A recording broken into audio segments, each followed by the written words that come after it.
और कम से कम 1000 बार से ज़्यादा गया हूँ। इलाहाबाद स्टेशन पर आती है 2:30 बजे और शायद एक आध बार इलाहाबाद में यात्री चढ़ते हुए मुझे मिले। पटना राजधानी यहाँ रुकती है, हावड़ा राजधानी यहाँ रुकती है, 3-5 से 3 राजधानियाँ रुकती हैं, 2 नहीं रुकती हैं कराची और। तो मुझे लगता है कि अगर हम बोले तो मुझे मालूम हमको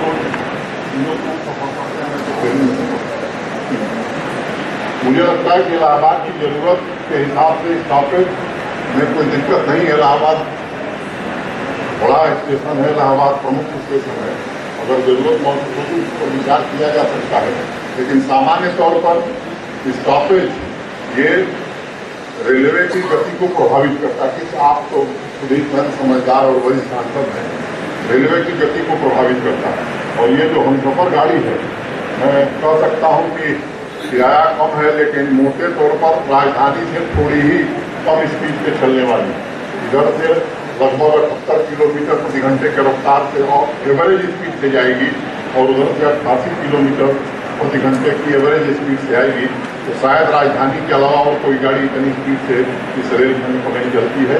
मैं रेलवे के यहाँ के महाप्रबंधक, रेलवे के सभी अधिकारियों और रेल के उन तमाम कर्मचारियों को, 13 लाख कर्मचारी जिनकी बदौलत भारतीय रेल ने गौरव हासिल किया है, जो एक असैनिक संगठन में काम करते हुए भी सेना के जवान की तरह दिन रात देश के नागरिकों की सेवा में लगे रहते हैं, बिना परवाह किए कि आज होली है, दीपावली है या ईद है।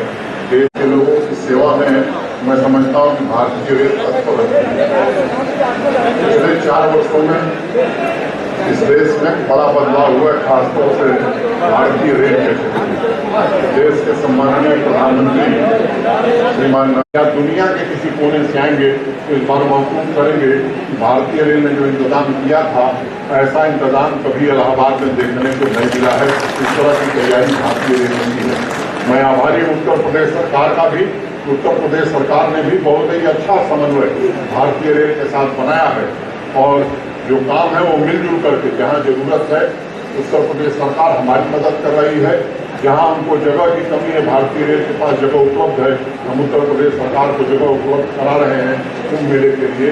तो मैं कह सकता हूँ कि अतिथि देवो भव की मानसिकता से जो बाहर से आ रहा है, जो केवल इलाहाबाद का अतिथि नहीं है, पूरे देश का अतिथि है, भारतीय रेल का भी अतिथि है, उत्तर प्रदेश सरकार और भारत सरकार का भी अतिथि है।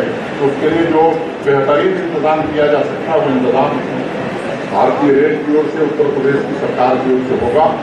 लेकिन एक आग्रह मैं इलाहाबाद के लोगों से करना चाहता हूँ कि आयोजन वास्तव में इलाहाबाद के विकास के लिए बहुत सहायक भी होगा, बहुत सहायता मिलेगी। लेकिन मान्यवर इसको सिर्फ 3 दिन दिया, इसको आगे आज न सही तो इसको रोज करवा दीजिएगा, कुछ दिनों के बाद ही। इसी तरह से हमारे यहाँ से जो दुरंतो चलती है, उस दुरंतो को भी, हालांकि दुरंतो का विकल्प आपने दिया है, लेकिन उस दुरंतो को भी रोज चलवाइए। इसका सब्स्टिट्यूट यहाँ और उसका वहाँ, इससे काम नहीं चलेगा। आने वाले कुंभ मेला के समय में हो सकता है और अतिरिक्त गाड़ियां चलानी पड़ जाएं, लेकिन आज तो नहीं। लेकिन आप बड़े उदार हैं, इसलिए मैंने आपसे कह दिया कि आप जरूर ये मांग पूरी कर देंगे और कुछ दिनों के बाद आदेश भी आ जाएगा रोज। वो बात दूसरी कि रेक्स की कमी होगी तो आगे सही। मान्यवर इलाहाबाद आज हम सफर की सौगात दी है आपने, किस तरह से इससे लोगों को फायदा मिलेगा और आगे कुंभ का भी आयोजन है इलाहाबाद में, उसको लेकर किस तरह की तैयारी है और रेलवे किस तरह का के साथ में 2000 करोड़ का इन्वेस्टमेंट कर रहा है।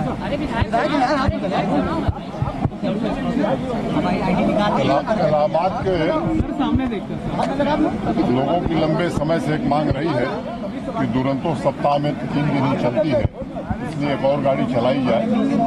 और इसको ध्यान में रखते हुए आज हमसफर जो अत्याधुनिक सुविधाओं से लैस गाड़ी है, सप्ताह में 3 दिन वो चलेगी। तो मुझे लगता है कि इलाहाबाद से दिल्ली जो यात्री जाते हैं, प्रयागराज पर बहुत दबाव रहता है, तो लोगों को राहत होगी। कुंभ मेले का जो आयोजन होने वाला है 19 में, उसको लेकर के भारतीय रेल पूरी तरह से प्रतिबद्ध है और मोटे तौर पर 2000 करोड़ से ऊपर की परियोजनाओं को हम यहाँ प्रारंभ किए हैं, जिसमें आसपास के जितने रेलवे स्टेशन हैं, सूबेदारगंज, छिंकी, प्रयाग, सभी स्टेशनों पर नई इन स्टेशनों पर प्लेटफार्म की ऊंचाई बढ़ाना, नए प्लेटफार्म बनाना, सीसीटीवी कैमरे लगाना, पानी का पर्याप्त इंतजाम करना और जो यात्री आएंगे उन्हें व्यवस्थित ढंग से रखा जा सके, तो सर्कुलेटिंग एरिया का विस्तार करना। आरओबी शहर के जितने रेल ओवर ब्रिजेज हैं उनका निर्माण किया जा रहा है। जहां जगह है वहां उसे 4 लेन के बनाने का काम शुरू हुआ है। कुछ जगह हम अंडर ब्रिज बना रहे हैं। उत्तर प्रदेश सरकार से भारतीय रेल का समन्वय बहुत अच्छा है इस प्रकरण में और मैं कह सकता हूं कि अधिकतम काम 18 अक्टूबर तक हम पूरा कर लेंगे। 1000 से ज़्यादा स्पेशल रेलगाड़ियां कुंभ के लिए चलाने का फैसला भारतीय रेल ने किया है। तो मैं समझ सकता हूं कि मैं कह सकता हूं कि आने वाले दिनों में जो कुंभ का आयोजन है वो इस देश के लिए और इस प्रदेश के लिए अत्यंत महत्वपूर्ण आयोजन है। भारतीय रेल उत्तर प्रदेश सरकार मिलकर के ऐसा इंतजाम करना चाहती है कि जो भी श्रद्धालु देश के किसी दूसरे हिस्से से आवें या दुनिया के दूसरे देश से भी आवें तो उन्हें ये लगे कि नहीं, बेहतर इंतजाम इलाहाबाद में। चुनाव में भाजपा जा रही है, हालांकि इसके पहले का अनुभव भाजपा का अच्छा नहीं रहा था। क्या लगता है आपको किस तरह के नतीजे रहेंगे? मैं समझता हूं कि कैराना और नूरपुर दोनों सीटें हम जीतेंगे। अभी उसकी बात हम बाद में करते हैं। कांग्रेस का जो प्रस्तम किला है कर्नाटक को 12 को ध्वस्त होने जा रहा है और देश के 21वें राज्य में भारतीय जनता पार्टी की सरकार नरेंद्र मोदी जी और अमित शाह के नेतृत्व में हम बनाने जा रहे हैं।